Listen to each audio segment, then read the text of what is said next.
সুস্বাগতম সকলকে। আজকের এই পর্বে আমরা আলোচনা করব কলকাতা বিশ্ববিদ্যালয়ের বাংলা অনার্সের 2022 সালের পঞ্চম সেমিস্টারের ডিএসই বি অন এই পত্র থেকে যে ছোট প্রশ্নগুলি এসেছিল সেই ছোট প্রশ্ন এবং তার উত্তর নিয়ে মূলত এই পর্বে আলোচনা করব। এর পূর্ববর্তী পর্বগুলিতে আমরা 2020, 21 এবং 22 সালে 11 নম্বর পত্র, 12 নম্বর পত্র, ডিএসই এ অন এই সমস্ত পত্রগুলো নিয়ে ধারাবাহিকভাবে আলোচনা করেছি, ছোট প্রশ্নের উত্তর নিয়ে আলোচনা করেছি এবং কিছু গুরুত্বপূর্ণ তথ্য নিয়েও আলোচনা করেছি, ছোট প্রশ্ন নিয়ে আলোচনা করেছি, সাজেশন নিয়ে আলোচনা করেছি। যারা পূর্ববর্তী আলোচনাগুলো দেখোনি তারা অবশ্যই পূর্ববর্তী আলোচনাগুলো দেখে নেবে।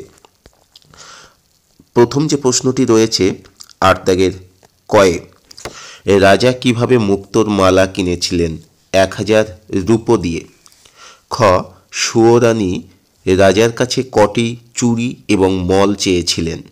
8 গাছা চুড়ি এবং 10 গাছা মল চেয়েছিলেন। গ, বরের পালকির বাহক কতজন ছিল? বরের পালকির বাহক ছিলেন 16 জন। রাজ্যের জল্লাদরা কাদের পুঁতে দিয়েছিল? রাজ্যের জল্লাদরা রানীর 2 বোনকে পুঁতে দিয়েছিল, ছোট রানীর 2 বোন। পরের প্রশ্ন, চাঁদের মা বুড়ির ঘরে দুখু কি খেয়েছিল? এক কোণে বসে পান্তা খেয়েছিল।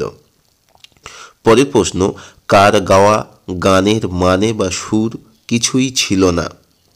খ্যাপার গানের কোনো সুর বা মানে কিছুই ছিল না। শিং না থাকার কষ্ট কে পেয়েছিল? সিংহ শিং না থাকার কষ্ট পেয়েছিল। পরের প্রশ্ন, খুকু ও খোকা কবিতাটি কোন কাব্যগ্রন্থের অন্তর্গত? রাঙা ধানের খই কাব্যগ্রন্থের অন্তর্গত।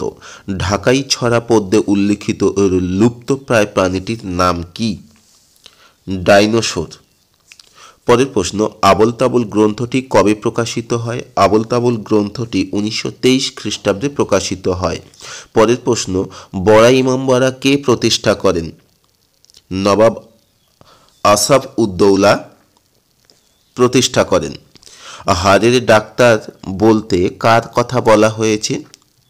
হাড়ের ডাক্তার বলতে ডক্টর শ্রীবাস্তবের কথা বলা হয়েছে। বনবিহারী বাবুর পোষা মৌন প্রাণী দুটির নাম কি? বিছে ও মাকড়সা। সবুজ দ্বীপের রাজা কত সালে প্রকাশিত হয়?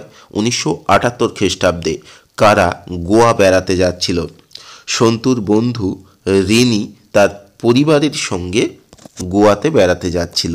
এই ছিল 2022 সালে আসা 15টি ছোট প্রশ্ন এবং তার উত্তর। আজকের আলোচনা এখানেই সমাপ্ত করলাম। ধন্যবাদ সকলকে।